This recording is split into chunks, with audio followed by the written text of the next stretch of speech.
Ahora, estamos hablando de una fe viviente. Bien, hoy vamos a entrar a capítulo 2, versículos 1 al 14, y ya vamos a ver qué nos va a argumentar este punto Santiago.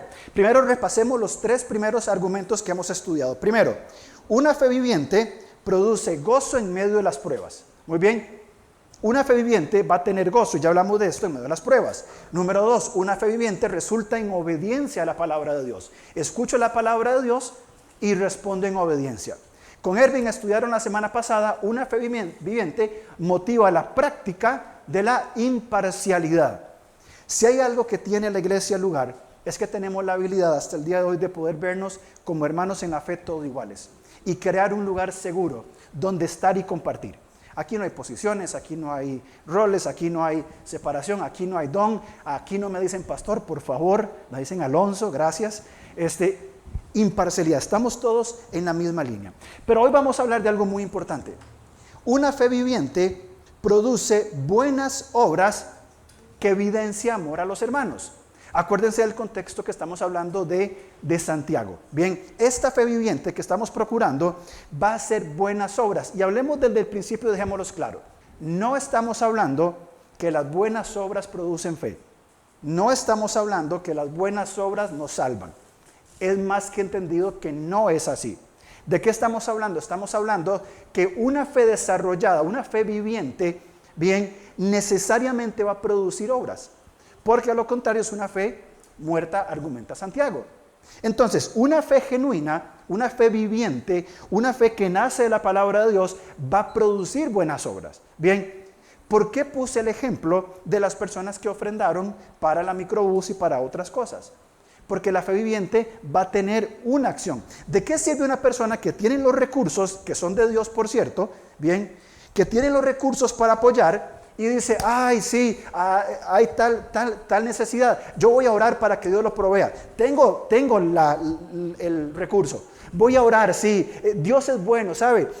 Teológicamente hablando, Dios es el dueño de todas las cosas, que te vaya bien. Pero si tiene el recurso... A ver, hay algo que no funciona correctamente aquí. Y no hablo solo en cuanto al dinero. Hablo en cuanto a todas las capacidades que Dios nos ha dado. El tiempo, los tesoros que tenemos, todo lo que tenemos es de Dios. Y si tenemos un recurso, sea cual sea, no importa cuál sea, y hablamos y decimos, sí, Dios lo va a proveer, Dios va a hacer, y yo lo tengo y no lo hago, me parece que hay algo ahí como que no está funcionando correctamente. Entonces, vamos a leer capítulo 2, versículos 14 hasta el 26. Muy bien. Hermanos míos, vamos, antes de eso, la idea. ¿Cuál es la idea? Es muy simple. ¿De qué aprovecha la fe sin obras? ¿De qué aprovecha la fe sin obras? En nada. ¿Cómo que en nada? Pero yo tengo mucha fe. Yo creo que Dios es uno. Muy bien, excelente. Los demonios también creen eso. Es lo que Santiago nos va a argumentar ahora. Bien, ¿de qué sirve la fe que no produce obras? No sirve de nada. Bien, ahora sí, vamos a ver entonces estos pasajes que estamos hablando. 2:14. Hermanos míos, ¿de qué aprovechará si alguno dice que tiene fe y no tiene obras? ¿Podrá la fe salvarle?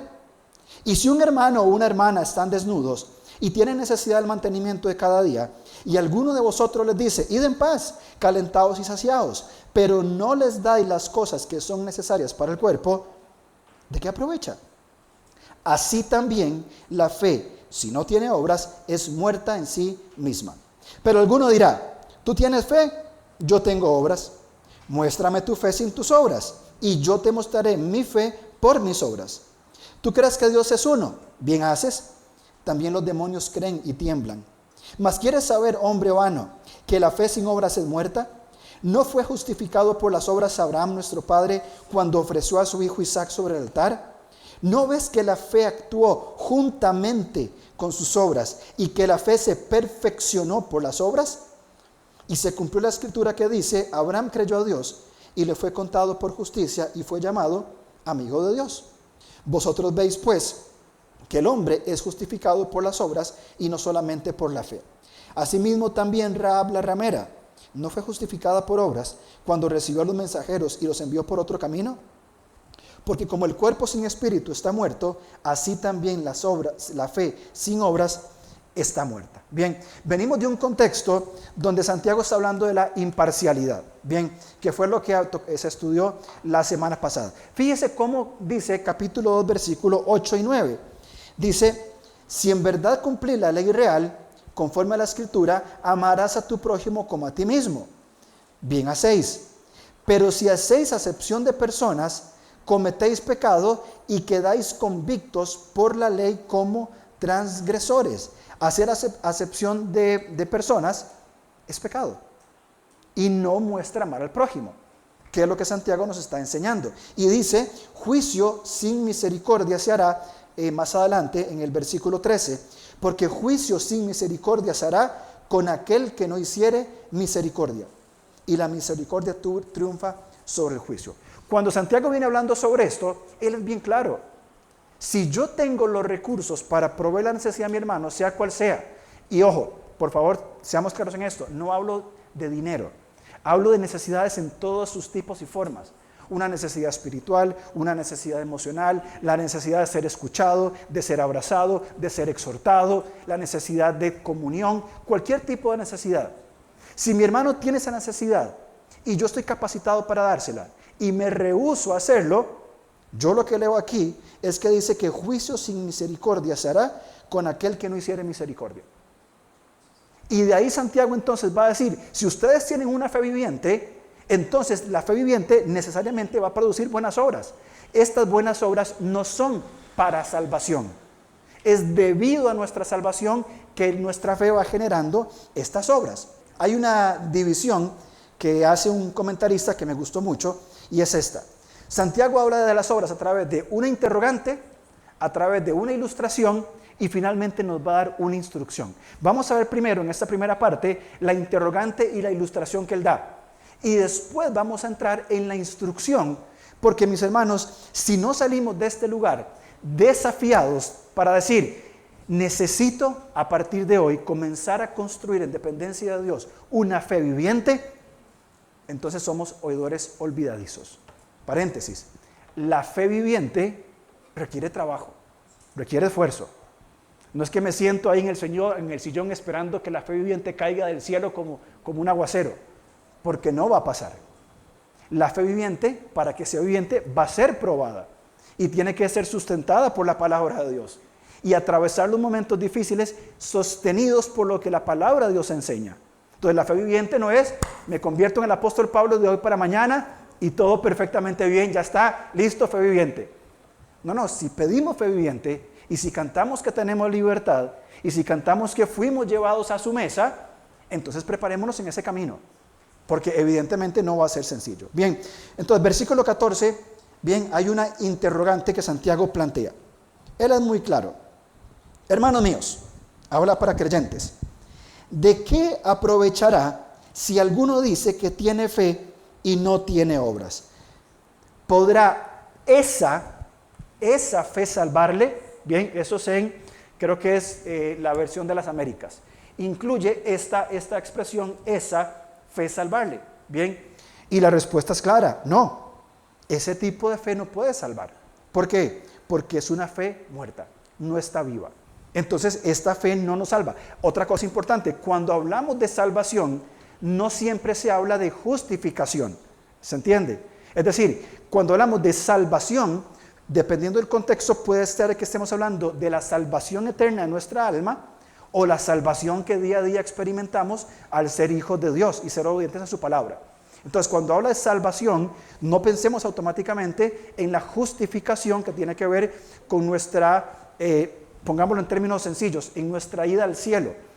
Porque también el contexto de la palabra salvación puede hablar de ser salvos hoy, aquí y ahora, de los peligros y los elementos que podemos sufrir. Bien, entonces, esta fe nos salva. Ahora, es bien importante que pensemos en algunos tipos de fe que lamentablemente andan andando por ahí. Hay muchas personas que tienen fe de palabra. Bien, me acuerdo de una persona que tenía su negocio ambulante y me hace mucho tiempo atrás y me ofreció unas tenis para comprarle feas y caras, ¿verdad? Y me dice, no, ve aquí, que apagos, que aquí, que allá. Y yo dije, no, no, no, muchas gracias. Pero ¿cómo que no? Entonces, obviamente uno para ser decente, no, es que ando corto de plata. No, no, no, hermano, Dios le va a proveer. Usted confía en el Señor, cómpremelas y Dios le va a proveer. Yo, sí, claro, por supuesto. No las compré, por supuesto, están muy feas. Pero es ese tipo de fe, una fe de palabras. Tenga fe, pero cuando le toca a la persona vivir esa fe, sus palabras desaparecen. Bien, y es posible que tengamos ese tipo de fe, una fe de palabras, de decirlo pero no vivirlo. O una fe de teología, bien, que teológicamente estamos capacitados para responder como se debe responder, bien, y tenemos nuestra teología clarita, pero a la hora de bailar con la más fea, ahí sí nuestra teología se pierde. Porque podemos conocer muy bien la teología, conocer mucho de la Biblia, decir versículos de memoria. Excelente, es un muy buen primer paso. Pero si no hemos aprendido a aplicar esa teología y ese conocimiento, es una fe intelectual, una fe en mitologías. Saben, hay unos amigos que hacen unos podcasts y hace unos tiempos hicieron una serie sobre mitos cristianos, ¿verdad? Esas frases mitológicas, ¿verdad? Dentro del cristianismo que no son ni bíblicas, no son ni correctas. Y nosotros muchas veces como creyentes vamos teniendo esos mitos y nuestra fe es un mito. Es algo muy romántico, muy espiritualizado. Pero cuando venimos a la fe de Santiago, él va a decir, obedezcan la palabra de Dios porque su fe va a ser perfeccionada. Pero para que se perfeccione, tienen que pasar por diversas pruebas. Y Pedro también va a decir lo mismo. Si es necesario, dice que vuestra fe más valiosa que el oro, si es necesario, tiene que ser probada. Porque la fe probada va a ser una fe posteriormente aprobada.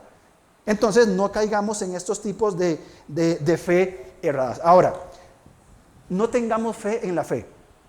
¿Me explico? La fe en la fe no sirve. Porque es muy importante que nosotros recordemos el objeto de nuestra fe. Cuando el objeto de nuestra fe es Jesús y aprendemos cómo Él vivió, vamos a aprender de Él lo que implica una fe viva. Dígame cuándo Jesús, en los evangelios por lo menos, lo encontramos con esta fe plástica, con esta fe superficial, con esta fe de dudas. ¿Cómo vemos a Jesús actuando en cada situación de su vida? Comandado por la palabra de Dios, responde en dinámicas vivas, ¿bien? En diferentes dinámicas. Cuando tuvo que confrontar diferentes personas, no tuvo ningún inconveniente. Cuando tuvo que consolar a una mujer sorprendida en el acto de adulterio, no tuvo ningún inconveniente. La fe de Jesús no era de palabras, no era teológica, no era simplemente una fe en la fe. Es importante recordar el objeto de nuestra fe. Es donde colocamos nuestra confianza. Si tengo fe en la fe, yo tengo fe, ¿en qué? En mi fe. No funciona así. Ponemos nuestra confianza, nuestra fe en algo, y necesariamente tiene que ser la persona de Dios. Muy bien, ahora versículos 15 y 16, Santiago va a ilustrar muy claramente este asunto. Vamos a ver 15. Si un hermano o una hermana están desnudos y tienen necesidad del mantenimiento de cada día, y alguno de vosotros les dice, id en paz, calentados y saciados, pero no les dais las cosas que son necesarias para el cuerpo, ¿de qué aprovecha? También versículo 17. Así también la fe, si no tiene obras, es muerta en sí mismo. Si un hermano en la congregación tiene una necesidad básica y esta persona tiene cómo satisfacerla, pero no lo hacemos, ¿de qué aprovecha la fe? ¿De qué aprovecha? De nada. La idea aquí de este hombre que habla Santiago, y ya vamos a ver aquí un poco la figura literaria que hay aquí, es un hombre que está hablando. Y este hombre siempre anda diciendo esto. Bien, alguien que siempre anda diciendo que tiene fe.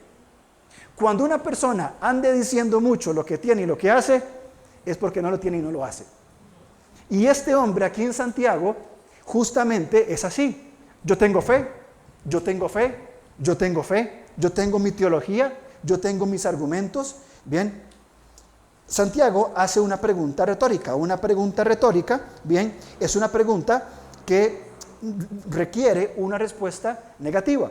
Bien, es parte de la figura literaria. ¿Podrá esa fe, una fe de palabras, una fe que me la quedo yo, podrá esa fe salvarle? La respuesta es no, no puede salvarle. Es ineficaz. Porque la fe y las obras no están separadas. Hemos querido, yo no sé si por nuestro trasfondo católico romano o por alguna otra razón, hemos querido separar absolutamente fe y obras. Y no es así. Nunca en las Escrituras vemos la separación de fe y obras. Sí somos justificados por la fe en Cristo Jesús. Punto final. Justificados pues por la fe, tenemos paz para con Dios. Romanos 5:1. Listo, punto cerrado. Pero ¿quién dice que las obras las desprendemos de nuestra fe? Ahora, pongámoslo en otro aspecto. Qué fácil es vivir una fe de palabras, ¿o no? Qué fácil es vivir una fe, digámosle, de WhatsApp. Una fe que yo escribo lo que sea, lo que quiera, que no pasa nada. Una fe de redes sociales. Yo publico, Dios, cuánto te amo y mi vida daría por ti. Ajá. Mañana vamos a ir a llevar comida a tal lugar o mañana vamos a ir al otro. Viene, no, es que no puedo, tengo que meditar a esa hora. Vivir una fe fácil, una fe de palabra, es extremadamente sencilla. Es muy conveniente, de hecho, porque me acalla mi conciencia, me justifica delante de los hombres, no de Dios. Tengo mucha fe, pero yo no voy a responder de ninguna manera. Mi fe, mi comunión, mi intimidad, Dios y yo y Dios. Entonces, es conveniente, es muy fácil. Pero cuando la fe es viva, cuando la fe es viva nos mete en buenos problemas de poder responder en acción. Fíjense por favor conmigo, aquí en la Nueva Versión Internacional, 1 Juan 3:17. Si alguien, bien, y es este alguien que siempre anda hablando, si alguien que posee bienes materiales ve que su hermano está pasando necesidad y no tiene compasión de él, pregunta Juan, ¿cómo se puede decir que el amor de Dios habita en él? Faltó un signo de pregunta al final. ¿Cómo se puede decir que el amor de Dios habita en él? O sea, Juan está diciendo aquí, como un espectador, hay una incongruencia entre las cosas. Juan está diciendo, si alguien tiene bienes materiales, bien, y es Juan, no yo, ojo, tiene bienes materiales, y este fulano ve que un hermano está pasando necesidad y no tiene compasión, bien, hablamos de compasión en la conferencia misionera, ese profundo amor íntimo hacia el otro. Pongámoslo en otro aspecto para sacar el dinero de la conversación. Si un hermano tiene los recursos para consolar a otra persona, para generar empatía con otra persona, para ir y simplemente tomarse un café porque está muy cargado la otra persona, sea lo que sea, dice Juan, y no tiene compasión de él, ¿cómo este hermano tiene el amor de Dios? Porque es incongruente la persona que posee lo que un hermano necesita y este hermano, bien, no lo provee. Juan dice, ¿cómo habita el amor de él, de Dios en él? Y el punto es que no habita. Es una fe muerta.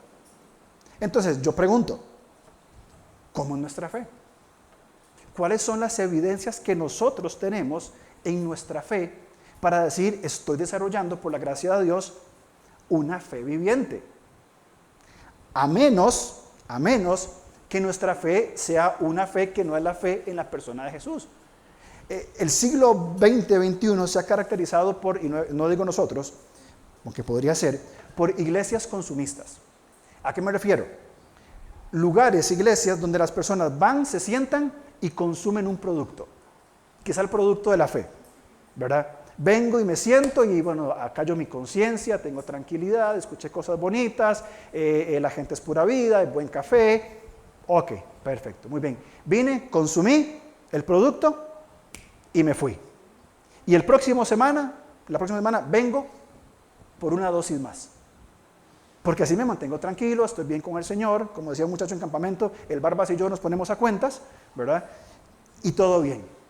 Y el próximo domingo vuelvo y consumo.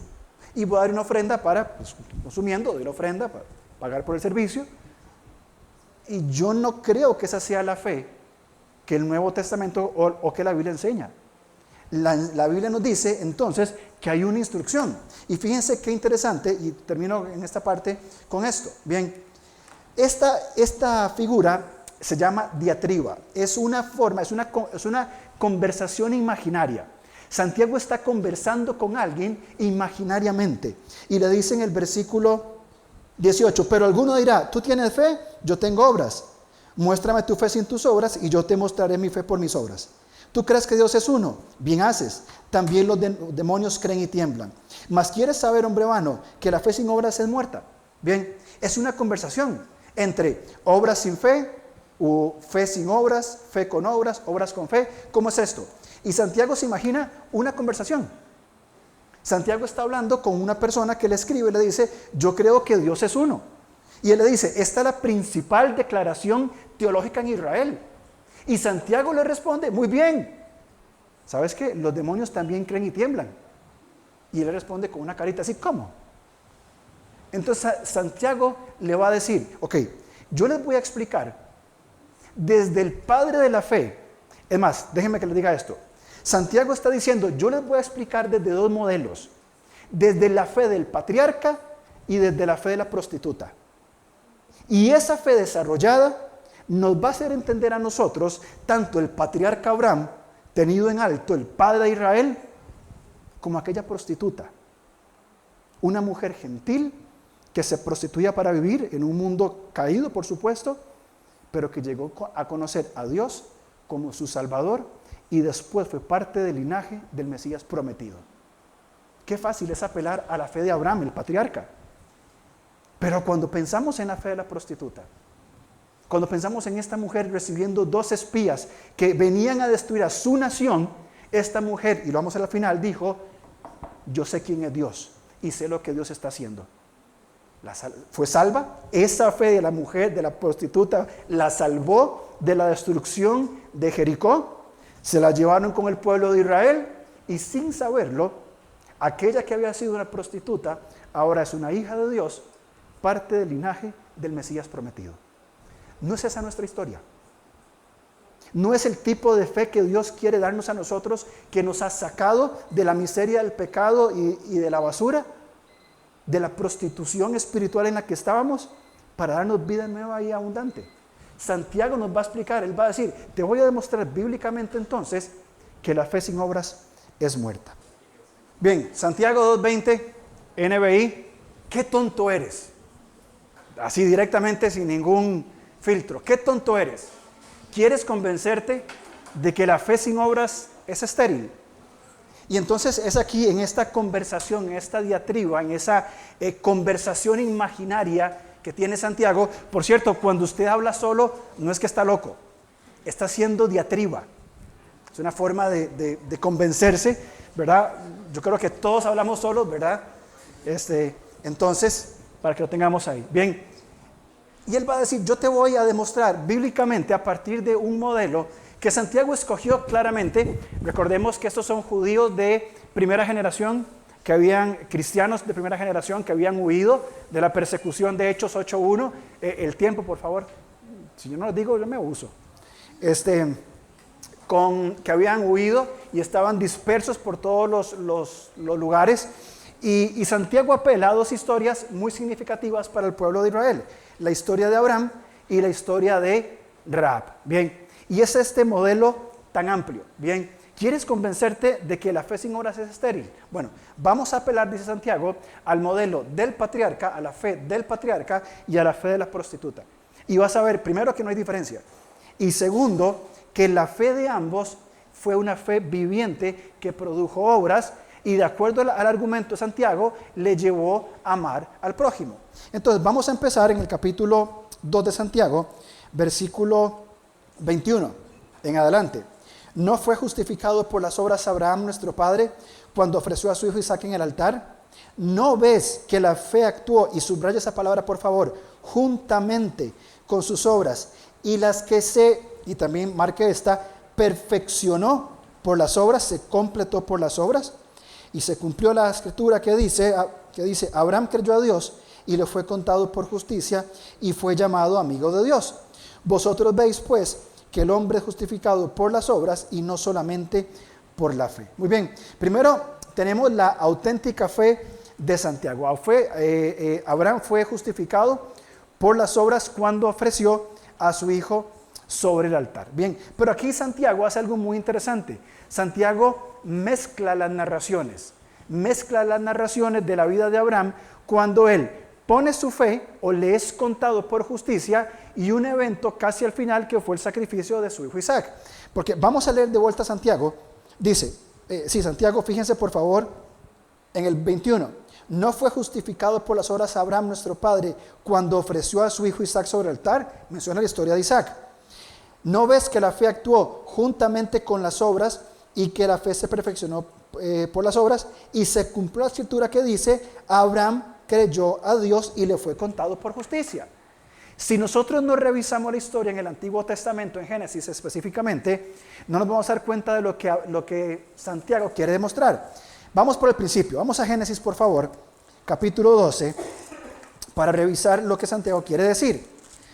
La primera mención de Abraham se da en el capítulo 11 al final, cuando Abraham dice que Dios le dice, vamos, en movimiento, se lleva a su sobrino, se lleva a su esposa, avanzan. Capítulo 12, Abraham es el patriarca de Israel, bien, el fundador de la nación, y lo llama de Ur. Fíjense Génesis 12. Pero Jehová había dicho a Abraham, vete de tu tierra y de tu parentela y de la casa de tu padre a la tierra que te mostraré. Haré de ti una gran nación, la nación de Israel, que hoy todavía persiste. Bien, y te bendeciré, engrandeceré tu nombre y serás bendición. Bendeciré a los que te bendijeren y a los que te maldijeren maldeciré. Y serán benditas en ti todas las familias de la tierra. Y se fue Abraham como Jehová le dijo, y Lot fue con él. Era Abraham de edad de 75 años cuando salió de Aram. Tomó a Sarai su mujer y también a Lot y todas las pertenencias. Bien, aquí es la primera vez que Dios habla con Abraham. Y le dice a Abraham, vas a ser el patriarca de la nación de Israel, te voy a usar para que haya una gran nación. Vas a tener un hijo, aunque tuvo muchos hijos. Después de ser estéril tuvo un montón, ¿verdad? Tuvo a Ismael, luego tuvo a Isaac, y luego con sus siervas tiene como 6 o 7 más, ¿verdad? Ya grande, ya viejo. Te voy a dar un hijo, y de ese hijo va a venir otro hijo, y así sucesivamente va a venir una nación, un reino de tribus. De una tribu particular, la de Judá, va a haber una línea de reyes que en un momento van a ser específicamente, en un momento en el tiempo y la historia, el Mesías, el Redentor. Por eso capítulo 12 es este pacto que hace con Abraham de decir, un descendiente tuyo va a ser el restaurador de todas las cosas. Bien, continúa la vida de Abraham, que es un desarrollo de la fe. Bien, Génesis narra el desarrollo de la vida de Abraham. Avanzamos hasta el capítulo 15. Abraham tiene una crisis, como todos nosotros. Por cierto, ¿sabían ustedes que Abraham, Pablo, David eran pecadores? Sí lo sabían, ¿verdad? Que se equivocaron y fallaron. No es que a veces los ponemos como muy alto, ¿verdad? Tuvo una crisis, huye a Egipto, luego se devuelve, miente en Egipto, todo esto. Capítulo 15 se reconfirma el pacto. Bien, Abraham ya era viejo, su esposa estéril, ¿y cuál fue la gran idea de Dios? Te voy a dar un hijo. Capítulo 15. Después de estas cosas vino la palabra de Jehová a Abraham en visión, diciendo, no temas, Abraham, yo soy tu escudo y tu galardón, lo que cantábamos ahora, será sobremanera grande. Respondió Abraham, Señor Jehová, ¿qué me darás, siendo así que ando sin hijo, y el mayordomo de mi casa, que era el heredero, es ese Damaseno Eliezer? Dijo también Abraham, mira que no me has dado prole, he aquí que será mi heredero un esclavo nacido en mi casa. Luego vino a él palabra de Jehová, diciendo, no te heredará este, sino un hijo tuyo será el que te heredará. Y lo llevó fuera y le dijo, mira ahora los cielos y cuenta las estrellas, si las puedes contar. Y le dijo, así será su descendencia. Y aquí Santiago cita el pasaje. Dice, y creyó a Jehová y le fue contado por justicia. En este momento, Abraham pone su confianza en Dios. Contra toda posibilidad. Abraham ya era viejo, su esposa era estéril, y la mejor idea de Dios es, te voy a dar un hijo, te voy a dar un hijo. Así que entonces, Abraham dice, Señor, yo no entiendo cómo, no sé cómo, pero te creo. Confío en ti. Este es el pasaje que cita Santiago. Y creyó Abraham y le fue contado por justicia. Tiene que ver con la justificación. Ahora, pasa el tiempo y ¿qué fue la mejor idea que tuvo Abraham? Bueno, o Sara, ayudemos a Dios. De la fe viviente que Dios estaba proponiéndole a Abraham vivir, de la fe que Abraham puso en Dios, de el hijo de la promesa, Abraham construye junto con Sara una fe muerta. Es decir, podemos ver las dos líneas de esa fe falsa de Ismael. Y estoy hablando metafóricamente, figurativamente. Ismael viene a representar cuando nosotros realmente no le creemos a Dios y queremos hacer las cosas a nuestra manera, y tenemos esos Ismael que lo que nos van a traer son dificultades. Porque nunca le pidió a Dios que se acostara con su sierva, que tuviera un hijo y que ese iba a ser el hijo de la promesa. Ismael no es el hijo de la promesa, es Isaac. Pero Sara dijo, a ver papá, póngase las pilas. Y Abraham, ni lento ni perezoso, va y tiene un hijo con su esclava. Y todo lo que viene a partir de Ismael sigue hasta hoy en el conflicto árabe-israelí por ese momento de los descendientes de Ismael.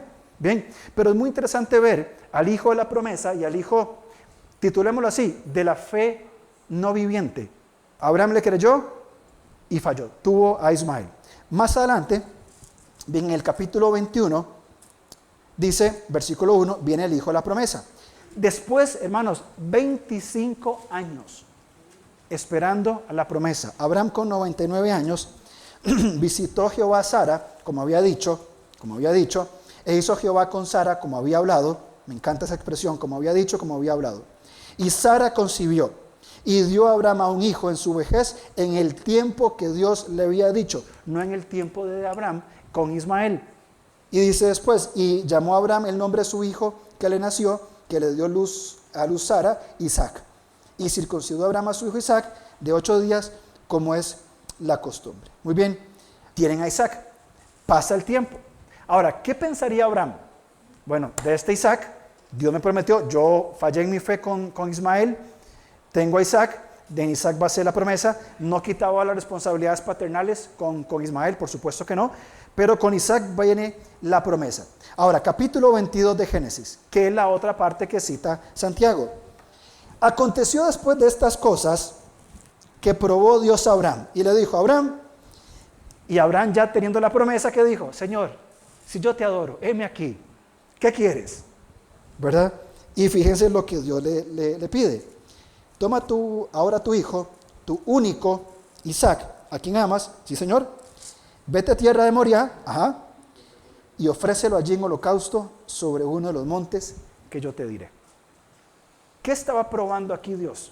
Evidentemente la fe de Abraham, la fe que ya creyó en el capítulo 15. Le creyó a Dios y le fue contado por justicia.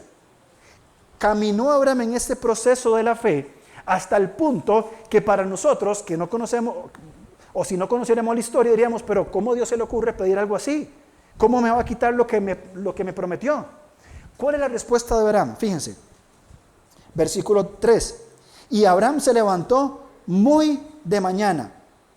Le dio prisa a lo que es importante. ¿Cuánto lo hubiéramos postergado nosotros? ¿Con qué renuencia hubiéramos estado ante un pedido tan complicado? Dios, Señor, pero bueno, mañana, el lunes, como todo comienza el lunes, ¿verdad? El lunes, ¿verdad?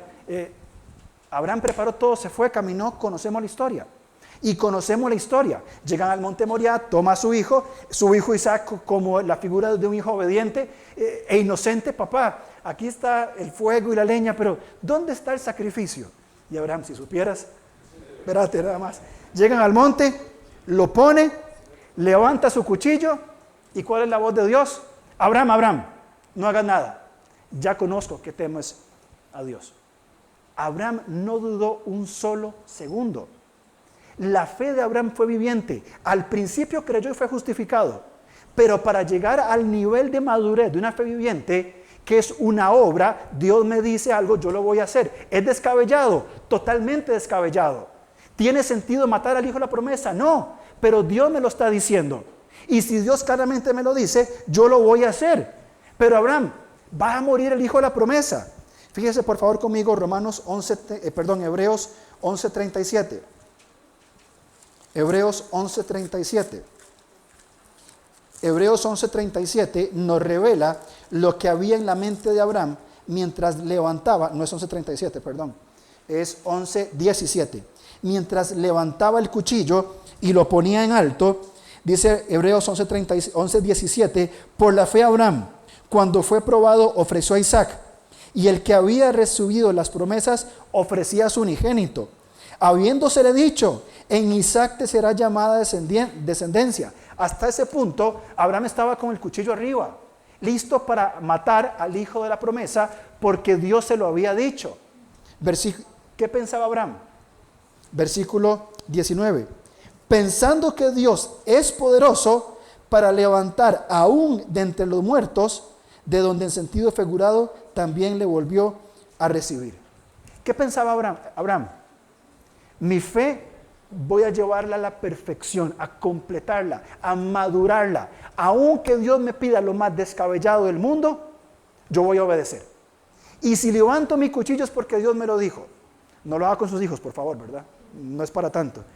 Y cuando lo iba a bajar, él sabía que si Isaac moría en ese momento, Dios, al que le había creído en el capítulo 15, y que por 25, 30 años, 25, que por 40 años ya habían pasado desde la promesa, era capaz de levantarlo de los muertos. ¿No es eso fe viviente? El obedecer las cosas más difíciles que Dios nos pide, pasar las tormentas más oscuras, sabiendo que Dios puede hacer hasta lo imposible. Por eso Santiago toma ese ejemplo de decir, él le creyó en el capítulo 15 y en el capítulo 22 su fe es completada, es madurada.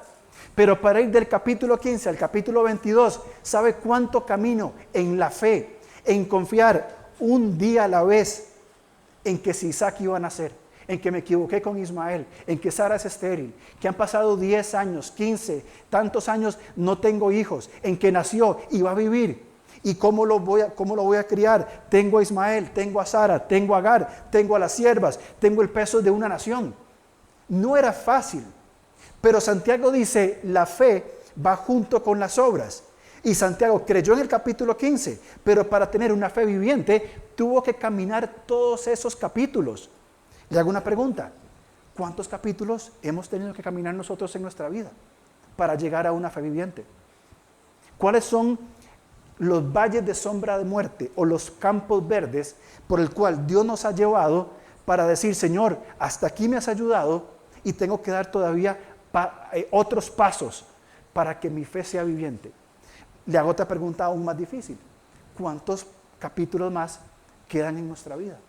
¿Cuáles capítulos estamos evitando vivir? Se lo traduzco. ¿Cuántos asuntos pendientes no quiero tratar en mi vida porque realmente no quiero pasar por ese trago amargo? ¿Cuántos sufrimientos, cuántas confrontaciones, cuántas conversaciones estoy evitando porque qué pereza hablar de eso, porque no quiero, porque no puedo? ¿Qué cosas estamos evitando para que nuestra fe sea viviente? Bueno, esos son los capítulos que Abraham tuvo que vivir. Porque nos encantaría tener la fe viviente de levantar el cuchillo como Abraham y obedecer a Dios.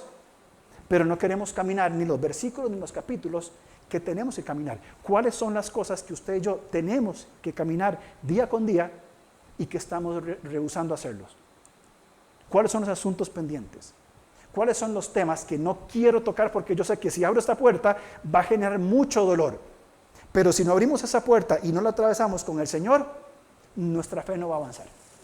Y vamos a pasar viviendo en este mundo 70, 80, 90 años con esa puerta, con ese capítulo que digo, no lo voy a abrir. Y Dios, tan grande como es, nos va a decir, si no la abrís, no maduras. Si no das el paso, si no pasas la página al próximo capítulo, no va a haber madurez. Y nosotros, como buenos humanos tercos que somos, Señor, pero no, yo no quiero, no estoy listo. Ok, ¿cuándo va a estar listo? Un día. Y un día, y otro día, y otro día, y se nos va la vida.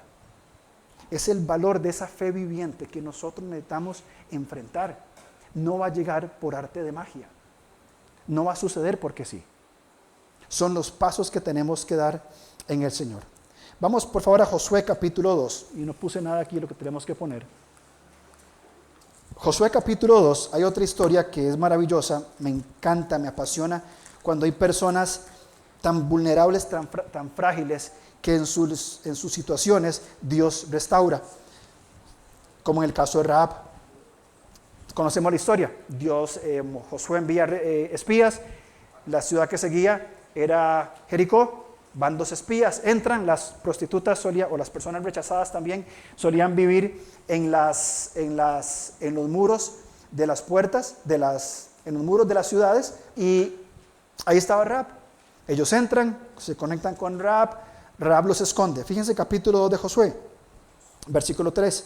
El rey de Jericó envió a decir a Rahab: saca a los hombres que han venido a ti y han entrado a tu casa, porque han venido para espiar toda la tierra. El rey tenía razón, pero la mujer había tomado a los 2 hombres y los había escondido, y dijo: es verdad que unos hombres vinieron a mí, pero no supe de dónde eran. Y cuando se iba a cerrar la puerta, siendo ya oscuro, los hombres salieron, y no sé a dónde se han ido. Seguidlos a prisa, y los alcanzaréis. Mas ella los había hecho subir al terrado, y los había escondido entre los manojos de lino que tenía puestos en el terrado. Y los hombres fueron tras ellos por el camino del Jordán hasta los vados, y la puerta fue cerrada después que salieron los perseguidores. Antes que ellos se durmiesen, ella subió al terrado y mostró su fe. Sé que Jehová os ha dado esta tierra, porque el temor de vosotros ha caído sobre nosotros. Y todos los moradores del país ya han desmayado por causa de vosotros, porque hemos oído que Jehová hizo secar las aguas del Mar Rojo delante de vosotros cuando salisteis de Egipto, y lo que habéis hecho a los 2 reyes de los amorreos que están al otro lado del Jordán, a Sehón y a Og, los cuales habéis destruido. Oyendo esto, ha desmayado nuestro corazón, ni ha quedado más aliento en hombre alguno por causa de vosotros, porque Jehová vuestro Dios es Dios arriba en los cielos y abajo en la tierra. Os ruego pues ahora que me juréis por Jehová, que como he hecho misericordia con vosotros, así la haréis vosotros con la casa de mi padre, de la cual me daréis una señal segura, y que salvaréis la vida de mi padre y a mi madre, mis hermanos y hermanas, todo lo que es suyo, que libraréis de la muerte. Esta es la fe de la prostituta. 2 elementos fundamentales, elementales que tenemos aquí, es que Rahab escondió a los espías, perfecto, pero Rahab conocía a Dios. Y hay 2 elementos que aquí se mencionan. Rahab sabía quién era Dios y qué había hecho Dios. Él sabía el carácter, o había escuchado del carácter, del poder, de la habilidad, y también lo que Dios había hecho. Que cuando nosotros leemos la Biblia, hermanos, es importante ver estos elementos de Dios. ¿Quién es Dios? ¿Cuál es su carácter? ¿Cuál es su corazón? ¿Quién es Él como persona? Y segundo, ¿qué hace Dios con las personas? ¿Cómo se relaciona con la humanidad? ¿Qué hace Dios con la humanidad? ¿Qué no hace Dios con la humanidad? ¿Cuál es el deseo de Dios hacia mí como individuo? ¿De qué mantiene distancia? Porque es conocer la identidad del Dios que nos ha salvado. Y junto con su identidad, conocer su poder. Y estas son las 2 cosas que Rahab tenía claro. Y la fe de Rahab, que Santiago cita, puso en vida su riesgo, escondió a los espías, le mintió al rey y a la gente de su pueblo, sabía que su pueblo iba a ser destruido. Pero su fe, puesta en Dios, en su carácter y en su persona, o en su carácter y en su poder, bien, esconde a los espías y hace un compromiso con ellos. Pasa la historia, más adelante en los capítulos, ¿y qué pasa con Rahab? Todo el muro se cae, excepto ¿qué? La parte donde estaba Rahab y su familia. Y todos los que estaban en ese lugar fueron salvos. ¿Salvos de qué? Fueron salvos de morir en la destrucción de Jericó en ese momento. Pero probablemente también fueron salvos por la eternidad al incorporarse, como parte del pueblo de Israel, y como ya dijimos anteriormente, entrar Rahab en el linaje del Señor Jesús. La fe viva nos salva en el momento y por la eternidad. Y esa fe viva implica acciones.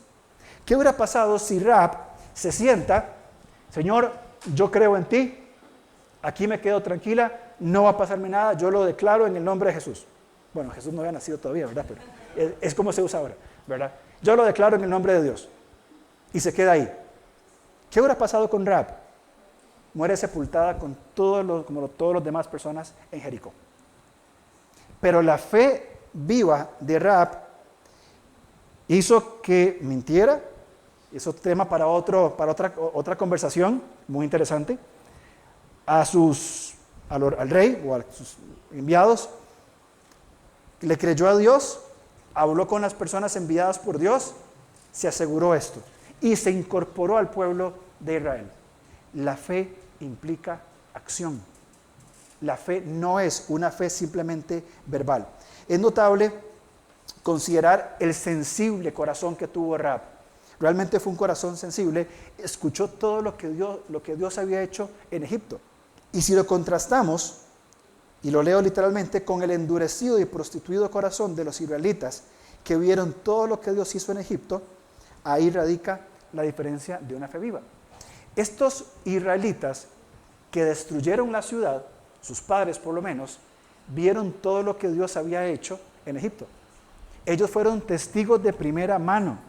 Ellos escucharon de sus padres todas las cosas, vieron los monumentos que se levantaron, conocían de primera mano y su corazón se desvió a la idolatría. Rahab había escuchado lo que Dios había hecho y ella creyó. Hermanos, la sensibilidad del corazón de esta mujer, una mujer despreciada por su sociedad, maltratada, abusada, tiene un corazón sensible y es salva por la fe que puso en la persona de Dios. No porque hizo un trato con los judíos, porque sabía quién era Dios y qué estaba haciendo Dios en el mundo en ese momento. Y ella dijo, yo me uno a lo que Dios está haciendo en el mundo. Yo me uno al movimiento que Dios está haciendo en este momento de la historia, yo me uno ahí, al punto, y soy enfático, y lo digo muchas veces, porque es increíble pensar en esto, ser una de las mujeres que llevó el linaje del Señor Jesús. No es para menos, no es para menos. Vamos a Romanos y ahí vamos a terminar, y ya preparándonos también para celebrar inmediatamente la cena del Señor. Romanos capítulo 10, versículo 16. ¿Cómo entonces nosotros podemos desarrollar una fe viviente? Romanos 10, a partir del versículo 16. Todo el contexto habla de Israel y su salvación, de la justificación por su propia justicia o por la justicia de Dios. Pero fíjense versículos 10 y 16 de Romanos. Dice, bueno, vamos a leer desde el 15, desde el 14 para entrar en contexto. ¿Cómo pues invocarán a aquel en el cual no han creído? ¿Y cómo creerán en aquel que no han oído? ¿Y cómo oirán sin haber quien les predique? ¿Y cómo predicarán si no fueren enviados? Como está escrito, cuán hermosos son los pies de los que anuncian la paz, de los que anuncian las buenas nuevas. Ahí va. Mas no todos obedecieron al evangelio. Pues Isaías dice, Señor, ¿quién ha creído a nuestro anuncio? Y muchos no creyeron. 17. Así que la fe es por el oír y el oír por la palabra de Dios. Si queremos nosotros desarrollar una fe viviente, una fe como la de Abraham, una fe como la de Rahab, una fe a la que Santiago está apelando con obras vivas, bien, y Erben lo habló en la mañana y no nos pusimos de acuerdo, nace aquí. Nosotros como creyentes, en términos generales, hemos renunciado a la devoción diaria en la palabra de Dios. No sé sus prácticas y no juzgo ni critico, pero es común escuchar cuando hablo con algunas personas el decir, me cuesta mucho leer la Biblia. Yo no puedo sentarme, alguien me dijo, yo no puedo sentarme y leer un capítulo porque me desconcentro. Sí puedo leer otros libros de otras cosas, pero no la Biblia. ¿Cómo va a haber un desarrollo de la fe si usted y yo no invertimos día con día, minutos, horas, momentos, a estar en la palabra de Dios? En leer las Escrituras, entender qué dijo el autor y cómo aplica a mí. ¿Cómo yo voy a desarrollar una identidad como hijo de Dios? Y esperar una fe viviente, una fe como la de Abraham, como la de Rahab. Si tomo mi Biblia cada domingo, le quito el polvo y la traigo. ¿Cómo vamos a crecer? Si alguien sabe otra forma, me la dicen por favor, porque yo no la conozco. Su esposa o esposo dependen de eso. Sus hijos dependen de eso. Y nosotros como iglesia dependemos de esto. Hermanos, yo dependo de lo que usted va creciendo día con día. Yo necesito alimentarme de usted. Yo necesito que usted se me acerque y me hable con la palabra de Dios, que me anime con la palabra, que me exhorte con la palabra, que me muestre principios que yo no he visto o aprendido, que me edifique con la palabra. Yo lo hago día con día, estoy en la palabra, pero yo necesito que ustedes también lo hagan conmigo. Y ustedes necesitan que yo lo haga con ustedes, porque ¿de qué otra manera podríamos crecer?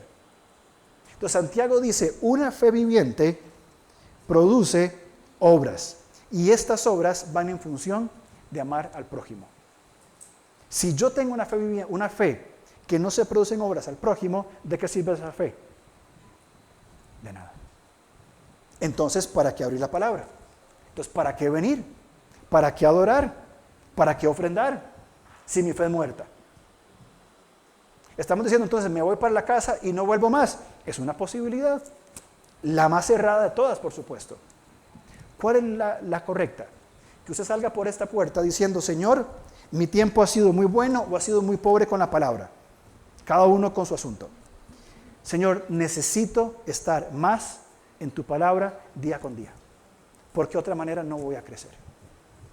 Y ahí va a comenzar el andar en esos capítulos que tenemos que vivir, donde vamos a llegar entonces, ¿a qué? A una fe viviente.